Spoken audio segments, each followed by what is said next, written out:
यूनाफ और शोतार की शादी को कई माह हो गए थे। यूनाफ अब याफान जादूगर से इंतकाम लेने के लिए सोच रहा था, जिसने मंफस शहर से बाहर शोतार को एक दरख्त में तब्दील कर दिया था।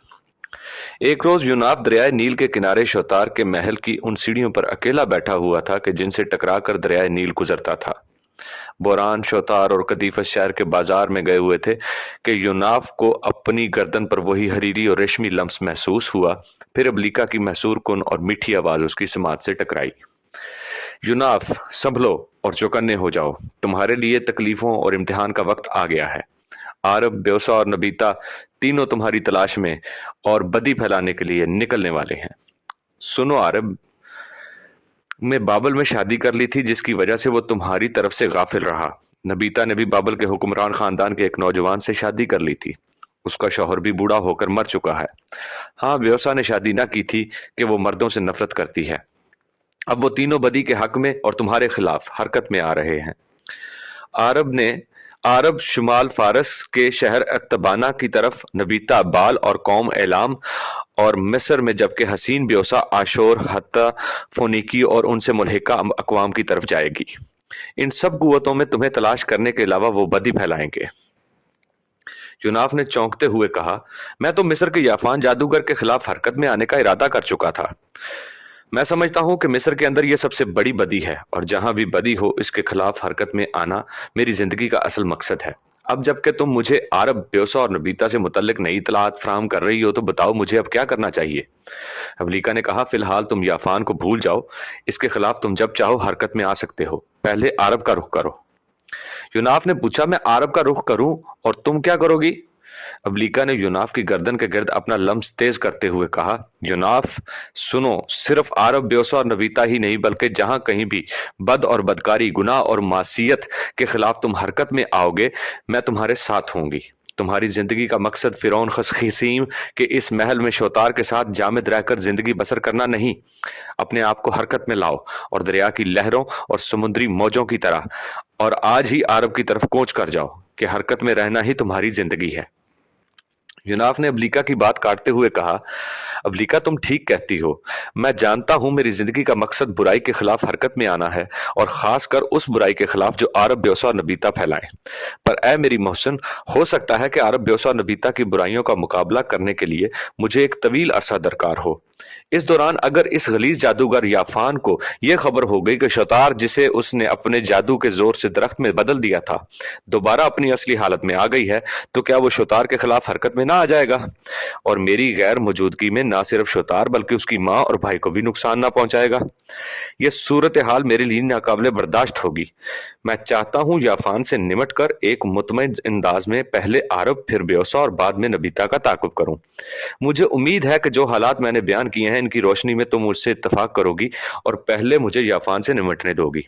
अबलीका ने इस बार कदरे नरम और शीरीं और खुशकुन आवाज में कहा, तुम्हारा कहना भी ठीक है यूनाफ। अरब, ब्योसा और नबीता अभी तो सोमीरियों के शहर ओरिदो में मुकीम है।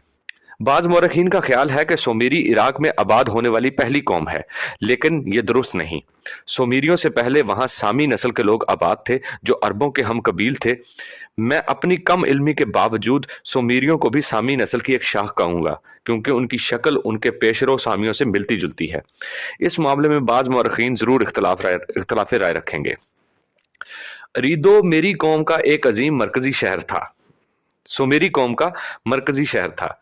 इसके दूसरे बड़े शहर लारसा, असीन, खफा, अरोक, कलाब, अरीम, लाकाश, नेपोर, कश और अबैद थे। बकौल मिस्टर याकानूफ, लागाश शहर की आबादी इस वक्त 1 लाख और बकौल मिस्टर लियोनार्डो वाली शहर की आबादी 3,60,000 थी। शायद वो वहां से कोच करने में अभी कुछ दिन लें। इस दौरान तुम याफान जादूगर से निमट कर देखो, लेकिन मैं तुम्हें मुतनब्बे कर दूं कि याफान इंतहाई माफूकुल फितरत कुव्वतों का मालिक है। जब तुम उसकी तरफ जाओगे तो तुम देखोगे थबेस शहर के सामने दरियाए नील के अंदर जजीरे में याफान का जो किला नुमा मस्कन है, इसके इर्द गिर्द दरियाए नील में जगह जगह रेत के टीलों की तरह धुआं नुमा नीली नीली धुंध के धब्बे मौजूद हैं। ये दरअसल नीली धुंध नहीं बल्कि वो शैतानी कुव्वतें हैं जो याफान की गिरफ्त में हैं और इसके कहने के मुताबिक हरकत में आती हैं। जो शख्स भी याफान से टकराने की कोशिश करता है, ये शैतानी कुव्वतें उसके खिलाफ उठ खड़ी होती हैं।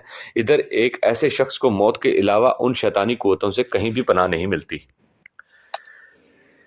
यूनाफ ने कहा, लेकिन याफान के सामने मेरी हैसियत तो आम लोगों से मुख्तलिफ होगी। अब्लिका ने कहा, तुम्हारी हैसियत यकीनन इस लिहाज से मुख्तलिफ होगी कि याफान किसी भी तरह तुम्हें मौत के घाट नहीं उतार सकता, पर अपने स्याह उलूम के बलबूते पर वो तुम्हें ऐसे अजाब और अजियत में जरूर मुब्तला कर सकता है जिससे मौत भी बदतर कहा जाएगा। यूनाफ ने कुछ सोचते हुए कहा, अब्लिका, जैसा कि तुम बता चुकी हो, आरब, ब्योसा और नबीता बाबल और अरीदों में रहकर वहां के तिलिस्मगरों से जादू के बहुत से उलूम पर दस्तरस हासिल कर चुके हैं, तो क्या मुझे भी इन बातल और अबलीसी कुव्वतों के मुकाबला करने के लिए इन उलूम में महारत हासिल नहीं कर लेनी चाहिए? अब्लिका ने मुस्कुराती आवाज में कहा, तुम्हारी सोचें यकीनन उम्दा और पायदार हैं। अगर तुम ऐसा करने में कामयाब हो जाओ तो बातिल कुव्वतों के खिलाफ तुम्हारी ताकत में भी इजाफा हो जाएगा। यूनाफ ने कहा, क्या इन उलूम को जानने के में तुम मेरी कोई मदद कर सकती हो? अब्लिका ने अपनी बेबसी का इजहार करते हुए कहा, नहीं, मैं ऐसा नहीं कर सकती, लेकिन इससे मुतल्लिक तुम्हारी रहनुमाई जरूर कर सकती हूँ। फिर उसने मजीद कहा, सुनो यूनाफ, अथीबस शहर से बाहर जाकर देखो, रा देवता का जो मंदिर है उसकी पुजारन इन उलूम की माहिर है। रा अहले मिस्र का सबसे बड़ा देवता था। यही देवता आगे चलकर यूनानियों में ज़्यूस और रोमनों में जुपिटर, कदीम जर्मनों में डोना और नारो की कदीम कौमों में थोर के नाम से मशहूर हुआ। ऐसी पुजारने रा के देवता के लिए वक्फ हो जाती थीं और लोग ख्याल करते थे कि देवता से इसकी शादी हो गई है। यूनान और रोम में भी ज़्यूस और जुपिटर के लिए ऐसी ही पुजारने वक्फ की जाती थीं। बाबल में नाल देवता के लिए भी इसी तरह पुजारने वक्फ होती थीं। बाबल में बाल देवता का एक 8 मंजिला बाबत था।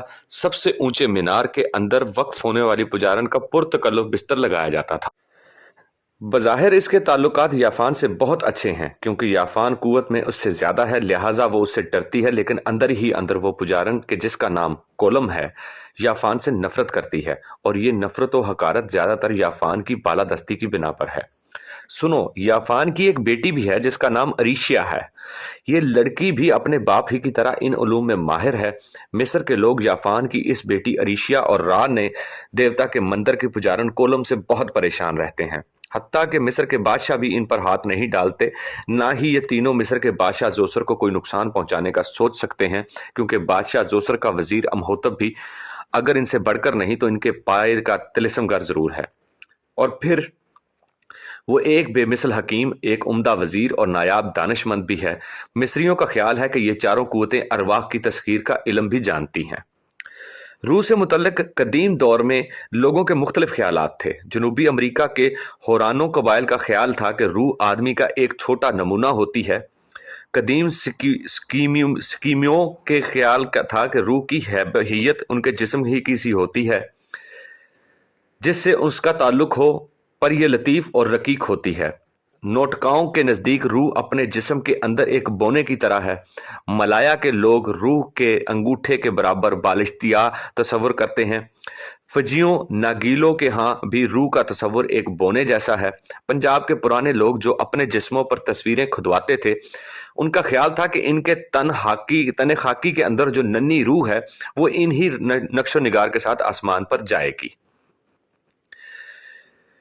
यूनाफ तुम थबीस जाओ, वहां रा देवता के मंदिर को कोलम से मिलो और उससे दिल में तुम्हारे लिए हमदर्दी मैं डाल दूंगी।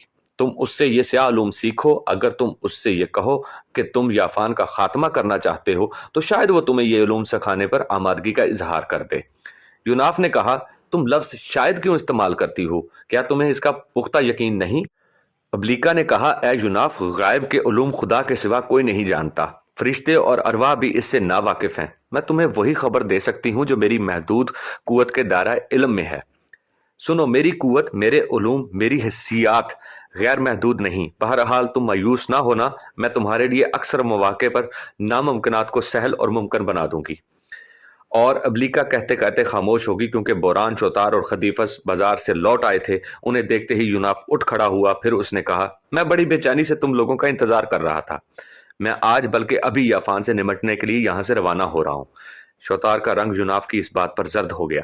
وہ یناف کے قریب آئی اور پریشانی سے کہا کہ ایسا ممکن نہیں کہ ہم اپنے محل میں پرسکون زندگی بسر کرتے رہیں اور یافان کو اس کے حال پر چھوڑ دیں. میں ڈرتی ہوں کہیں وہ آپ کو نقصان نہ پہنچائے. یوناف نے کہا ہم تو یافان کے اس حال پر چھوڑ دیں گے، لیکن وہ ہمیں کیا ہمارے حال پر چھوڑ دے گا؟ اسے جب خبر ہوگی کہ تم پر سے اس کا طلسم ختم کر دیا گیا اور تم ٹھیک ہو کر میرے ساتھ شادی کے بعد پرسکون زندگی بسر کر رہی ہو، تو وہ ہم چاروں میں سے کسی کو بھی زندہ نہ چھوڑے گا. سو میں نے ارادہ کر لیا ہے کہ قبل اس کے وہ ہم پر ہاتھ ڈالے، کیوں نہ میں پہل کر کے اس کا خاتمہ کر دوں. اس بار بوران نے بولتے ہوئے کہا شوتار یوناف ٹھیک کہتا ہے. اگر یہ یافان سے نمٹ سکتا ہے تو اسے ایسا جلد کر لینا چاہیے، ورنہ یافان کے مزاج اور اس کی قوتوں سے تم خود بھی واقف ہو. شوتار بیچاری خاموش ہو رہی.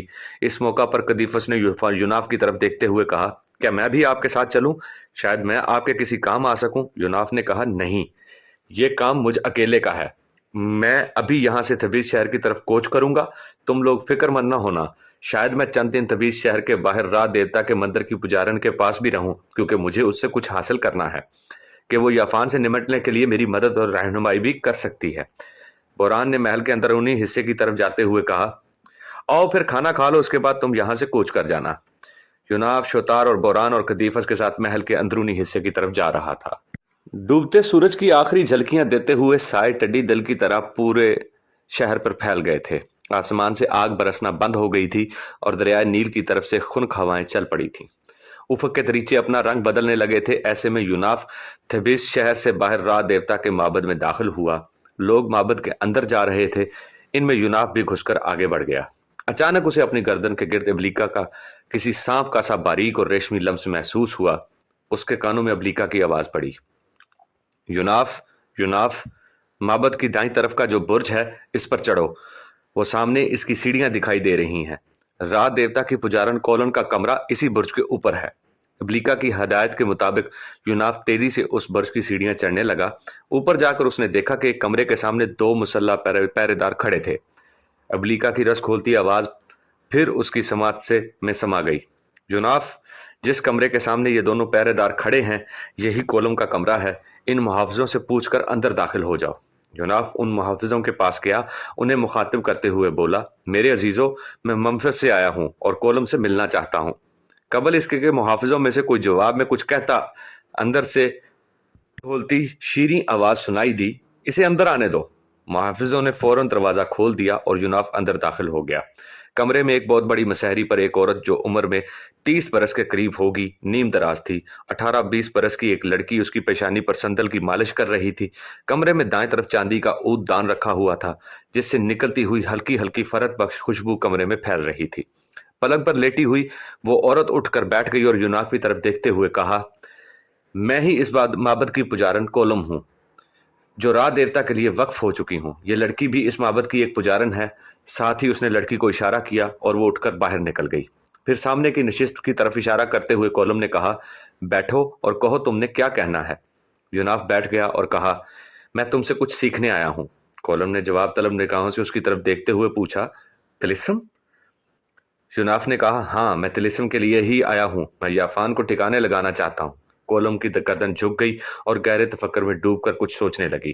ابلیکا نے یوناف کی گردن پر اپنا لمس ظاہر کرتے ہوئے کہا یوناف یوناف، اس سے کہو کہ تم اپنے ذہن میں یہ خیالات دوڑا رہی ہو کہ اگر اس طلسم سے یافان قابو میں آ سکتا تو میں خود کب کا اس کا خاتمہ کر چکی ہوتی. پھر ابلیکا نے اپنائیت سے کہا تم بوکھلا کیوں رہے ہو یوناف؟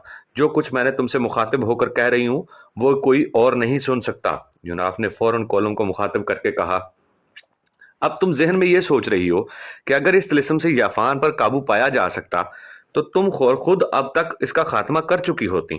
سنو کولم، بظاہر تمہارے اور یافان کے تعلقات بہت اچھے اور مفاہمانہ ہیں، لیکن بباطن تم اس سے نفرت، کرودھ اور بغض سے حسد رکھتی ہو. میرے اپنے پاس بھی کچھ ماورائی قوتیں ہیں اور انہی کو میں یافان کے خلاف حرکت میں لاؤں گا. تم سے جو میں سیاہ علوم سیکھوں گا ان کا تریاق اور علاج بھی تم ہی سے حاصل کروں گا، اور میں تمہیں ایسی 3 قوتوں کے خلاف انسانیت کی بھلائی کے لیے استعمال کروں گا جن کا اولین و آخرین مقصد بدی پھیلانا ہے. کولم نے گردن سیدھی کی اور کہا جہاں تک میرا علم کام کرتا ہے تم اپنی ذات میں ایک نہیں 2 ہو. یوناف نے کہا 2 تو ہر کوئی ہے، ایک اس کی ذات اور ایک اس کی روح. कोलम ने कहा, फिर इस लिहाज से तुम एक नहीं तीन हो। यूनाफ ने महसूस किया कि उसकी गर्दन से अवलीका का लम्स जाता रहा और साथ ही कोलम बड़े खुशकुन अंदाज में अपनी गर्दन पर हाथ फेरने लगी, जिसका मतलब था कि अवलीका उसके पास से कोलम की तरफ चली गई थी। साथ ही कोलम गुनगुनाती और मुस्कुराती हुई आवाज में बोली, आह, ये कैसा अनोखा, झूठा और खुशगवार लम्स मेरी गर्दन पर महसूस होता है, और कोई अपनी शीरीं आवाज में मुझे तुम्हारे साथ तावन करने का इल्तमास करता है। शायद ये कोई रूह है जो तुम्हारी जात से वाबस्ता है। यूनाफ ने कहा, मैं यूनाफ तुमसे तावन की इस्तदा करता हूं।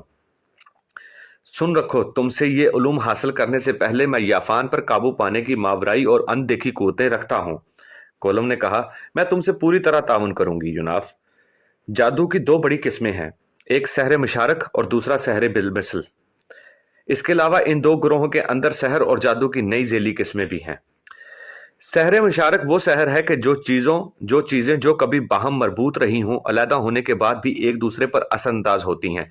इस तिलिस्म को कानून इत्तिसाल या कानून तादी भी कहा जाता है। मसलन एक आदमी जो कपड़े अपने जिस्म पर पहन चुका और उसके जिस्म से कपड़े मस कर चुके हों, इन कपड़ों के टुकड़ों की मदद से उस शख्स पर जादू किया जा सकता है। इस तरीका को सहर मुशारक कहते हैं। इस सहर का सबसे बड़ा मरकज ऑस्ट्रेलिया है। वारासिंगा नाम का कबीला है जो इस जादू में बड़ी महारत रखता है। इसके अलावा कोलंबिया में इंडियन न्यूगिनी के वहशी कबाइल और कदीम अमेरिका के कैरियर कबाइल भी सहर मुशारक किस्म के जादू में बड़ी महारत और दस्तरस रखते हैं। जादू के दूसरे तरीके जिसे हम सहर बिलमिसल कहते हैं, इस तरीके से बाबल और मिस्र यूनान के लोग बड़ी आगाही रखते हैं। ऑस्ट्रेलिया, अफ्रीका और स्कॉटलैंड के कीना परवर लोग आज भी इस तरीके से अपने दुश्मनों को जेर करते हैं। अमेरिका के रेड इंडियन में भी ये तरीका मकबूल था। मिलाया बोरेनो में भी इस तरीके के बड़े मरकज थे। इस तरीके से बीमारियों का इलाज करने का फलाही काम भी किया जाता था, मसलन एजाबी सहर, सलबी सहर। लेकिन मैं सबसे पहले तुम्हें मुशारक और बिलमिसल सहर सिखाऊंगी। इसके बाद दूसरी अकसाम से तुम्हें रोशनास कराऊंगी। सुनो, सहर मुशारक किसी इंसान के जिस्म से उतरे हुए कपड़े, उसके छोड़े हुए खाने या वो किसी चीज जिससे उसका जिस्म मस हुआ हो के जरिए उस सहर को हरकत में लाया जाता है, और जो असर इन चीजों पर किया जाता है वही उस शख्स पर भी हो जाता है जिससे इन अशिया का लम्स रहा हो। सहर बिलमिसल मिसल से पैदा होने वाले उसूल के मुताबिक काम करता है। अगर किसी दुश्मन को जरर पहुंचाने की नीयत हो तो उसकी शबी या पुतला बनाया जाता है। फिर सहल बिलमिसल इस्तेमाल करते हुए जो अजियत और तकलीफ उस शबी या पुतले को दी जाएगी, वही अजियत उस शख्स को भी होगी जिसका वो पुतला या शबी होगी। इस मकसद के लिए तुम्हें कम से कम एक हफ्ता तक रात देवता के इस मंदिर में क़याम करना होगा। अगर तुम ऐसा कर सको तो मैं तुम्हारी ये सारे उलूम सिखा दूंगी। यहाँ नीचे बाबत के कुछ कमरे हैं जो मेहमान खाने के तौर पर इस्तेमाल होते हैं, वहां तुम्हारी रिहाइश का इंतजाम भी कर दिया जाएगा। यूनाफ ने कहा, मुझे मंजूर है। कोलम ने अपने पहरेदार को आवाज दी। जब वो अंदर आया तो कोलम ने कहा, इन्हें नीचे मेहमान खाने में ले जाओ। एक हफ्ता यहाँ क़याम करेंगे, इस दौरान इनकी हर जरूरत का ख्याल रखा जाए। यूनाफ उठा और उस मुहाफिज के साथ हो लिया। एक रोज आरब, ब्योसा और नबीता अरीदो शहर से बाहर एक ऐसे चौक में जमा हुए जहां से अरोक शहर का एक शाहरा जाती थी। कभी ये इराक का सबसे बड़ा शहर था और अरीदो से पहले यही सोमेरियों की राजधानी था। ये रकबे के लिहाज से मोहनजोदाड़ो और बहावलपुर में नए दरियाफ्त होने वाले शहर गनवेरीवाला से 5 गुना, हड़प्पा से 7 गुना बड़ा, और इस दौर में इस सरजमीन का नाम इराक न था बल्कि ये सरजमीन 3 हिस्सों में तकसीम थी। जनूब में जहां सोमेरी रहते थे इसे सोमीर, वस्त में जहां अकावी रहते थे इसे अका, और शुमाल में जहां अशोरी रहते थे उसे आशोर कहा जाता था। बाद में यूनानियों ने इस सरजमीन को मेसोपोटामिया का नाम दिया। शाख जरी से इसकी रिवायत मौजूद है।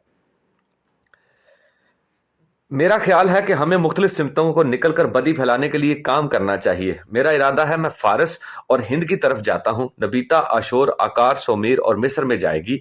ब्योसा तुम हतियों, यूनानियों, फोनिकियों और क्रीटिन की तरफ जाओगी। हसीन ब्योसा ने कहा, आरब मेरे भाई, इस सिलसिले में तुमसे इख्तलाफ रखती हूँ। हमें जिधर और जहां भी जाना चाहिए तीनों को इकट्ठा जाना चाहिए। तुम जानते हो हमारा बदतरीन दुश्मन यूनाफ है जो हमारी तरह जवान है। उसके नासूद पर भी लाहूत का अमल हो चुका है और वो बेपनाह कुव्वतों का मालिक है। ऐसा ना हो वो फर्दन हम पर हमला आवर होकर हमें किसी अजियत और मुसीबत में मुब्तला कर दे। इकट्ठे रहकर अगर हम इस पर काबू ना पा सकेंगे तो कम से कम इससे अपना दिफा तो कर सकेंगे। अरब ने कहा, ब्योसा मेरी बहन, मैं तुम्हारे मशवरे से इत्तेफाक करता हूँ। चंद दिन तक हम यहाँ से फारस के शहर अक्तबाना और वहां से हिंद का रुख करेंगे। फिर वो तीनों ओरीदो शहर की तरफ चल पड़े। रात देवता के माबद में यूनाफ अपने कमरे में बैठा था। कोलम तेज तेज चलती हुई कमरे में दाखिल हुई। उसके हाथ में एक चर्मी खरजीन थी।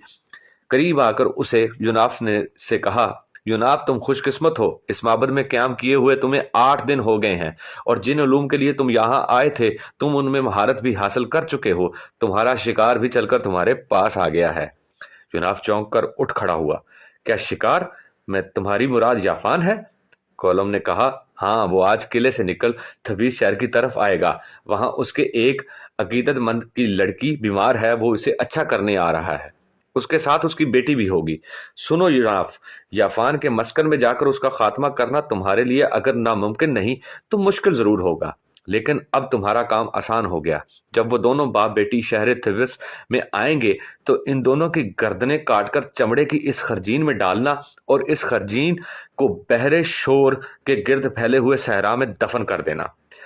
ये वही बहरे शोर है जिसके बाद के दौर में हजरत मूसा अलैहिस्सलाम का दुश्मन फिरौन अपने लश्कर समेत गर्क हुआ था।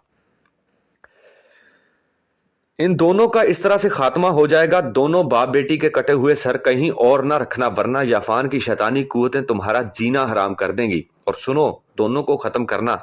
इन दोनों में से अगर कोई एक बच गया तो वो तुम्हारी मौत का बायस बन जाएगा। मैं अपना एक मुहाफिज तुम्हारे साथ रवाना करती हूँ, जो इस मकान तक तुम्हारी रहनुमाई करेगा जहां थोड़ी देर में याफान उसकी बेटी अरीशा आएंगे। यूनाफ ने कोलम के हाथ से चर्मी खरजीन लेते हुए कहा, तुम्हारे मुहाफिज के साथ जाने की जरूरत नहीं, मैं खुद ही जान लूंगा कि वो दोनों बाप बेटी कहाँ हैं। कोलम से खरजीन लेकर यूनाफ बाहर आया और रात देवता के मंदिर से बाहर से निकलकर उसने मध्यम आवाज में पुकारा, अबलीका, अबलीका, तुम कहाँ हो? थोड़ी देर बाद उस गर्दन पर अबलीका का लफ्ज महसूस हुआ, साथ ही उसकी आवाज सुनाई दी। क्या बात है यूनाफ? यूनाफ ने कहा, अबलीका, याफान की बेटी अरीशिया और याफान थोड़ी देर बाद थिबिस शहर में आ रहे हैं। जिस घर में उन्होंने आना है वहां तक मेरी रहनुमाई करो। अबलीका ने कहा, चलो शहर की तरफ। अपने लाहौती अमल को यूनाफ काम में लाया और पलक झपते ही तभी शहर में जा मौजूद हुआ। शहर के अंदर अबलीका उसकी रहनुमाई करती रही और फिर पत्थरों से बने हुए एक मकान की तरफ इशारा करते हुए उसने कहा, यूनाफ, थोड़ी देर तक याफान और उसकी बेटी इस मकान में आएंगे। यूनाफ उस मकान के बाहर रुक गया। थोड़ी देर बाद एक बूढ़ा और एक बेहद हसीन लड़की इस मकान में दाखिल होने लगे तो अबलीका ने कहा, यूनाफ, यही याफान और उसकी बेटी अरीशा है। यूनाफ ने तलवार खींची और याफान की गर्दन उड़ा दी, और जो ही वो रीशा की तरफ बढ़ा वो फौरन धुआं बनकर गायब हो गई।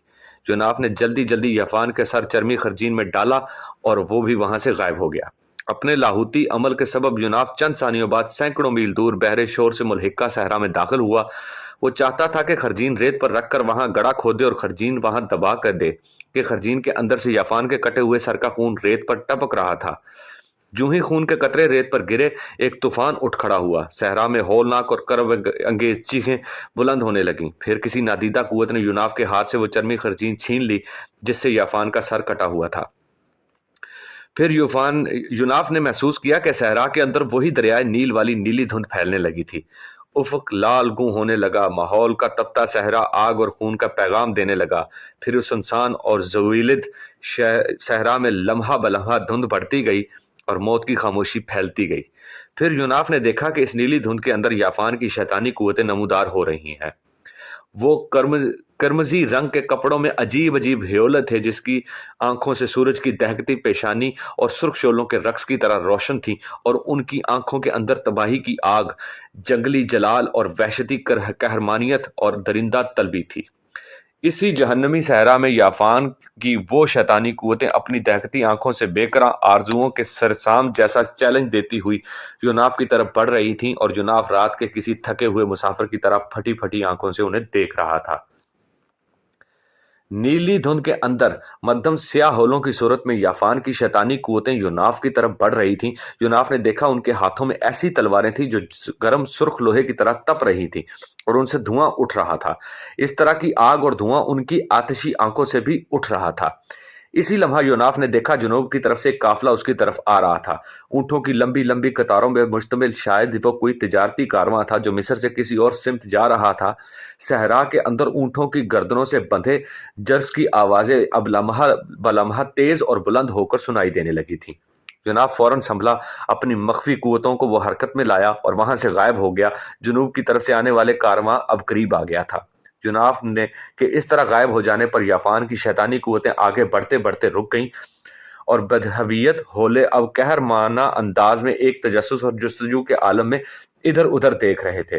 फिर वो शैतानी कुव्वतें जो 4 ह्योलों पर मुश्तमिल थीं हरकत में आईं और इंसानी बू की मदद से जुनाफ का ताकुब करने लगी। इसी लम्हा सहरा के इस हिस्से में याफान और उसकी बेटी नमूदार हुए। याफान की हालत अब अजीब थी। वो हड्डियों का एक ढांचा था और उस हड्डियों के स्याह ढांचे पर उसकी एक लंबी स्याह अबा पहन रखी थी। चेहरे पर नकाब डाल रखा था जिसके बायस ऐसा लगता था कि गोया वो कोई ढांचा नहीं बल्कि जिंदा इंसान हो। याफान की बेटी अरीशिया के हाथ में वही चर्मी खरजीन थी जिसके अंदर यूनाफ याफान का सर काट कर लाया था। फिर अरीशिया आगे बढ़ी और जहां यूनाफ थोड़ी देर पहले खड़ा था वहां उसके पांव के एक निशान से उसने मिट्टी भर रेत उठाकर खरजीन में डाली और अपने बाप की तरफ देखते हुए कहा, अब मैं देखूंगी ये कौन है और मुझसे कैसे बच निकलता है। वैसे मुझे उम्मीद है कि आपकी ये काली कुव्वतें जो इसके पीछे लगी हैं जरूर इसका सर काटकर आपके पास लाएंगी। अगर इसके पास नजरों से गायब हो जाने का इल्म है तो इससे क्या होता है। ये काली कुव्वतें तो इंसानी बू पर ताकुब करती हैं, उस तक जा पहुंचेंगी। जाफान के ढांचे से एक गम आलूद आवाज सुनाई दी, पर उस गायब हो जाने वाली अजीब व गरीब हस्ती ने मेरा सर काटकर मुझे एक अजियत में डाल दिया है। अब मुझे इसी ढांचे में अपनी जात का हमेशा के लिए तयन करना होगा। अरीशा ने कहा, क्या मैं बर वक्त यहाँ पहुंचकर चर्मी खरजीन में सुराख करके आपके सर का खून इस रेत पर नहीं बहाया और ऐन वक्त पर उससे वो हथेली छीन नहीं ली जिसमें आपका सर था। अगर ऐसा ना करती तो आपका कटा हुआ सर जमीन में दफन हो जाता, तो आप इस ढांचे की सूरत में ना होते, आपका जिस्म गल सड़कर खत्म हो जाता। याफान ने कहा, मैं तुम्हारा ममनून हूं बेटी, मेरा सर काटने वाला अब मुझसे बच ना सकेगा। फिर दोनों बाप बेटी वहीं खड़े होकर अपनी शैतानी कुव्वतों की वापसी का इंतजार करने लगे जो जनाब के ताकुब में गई थीं।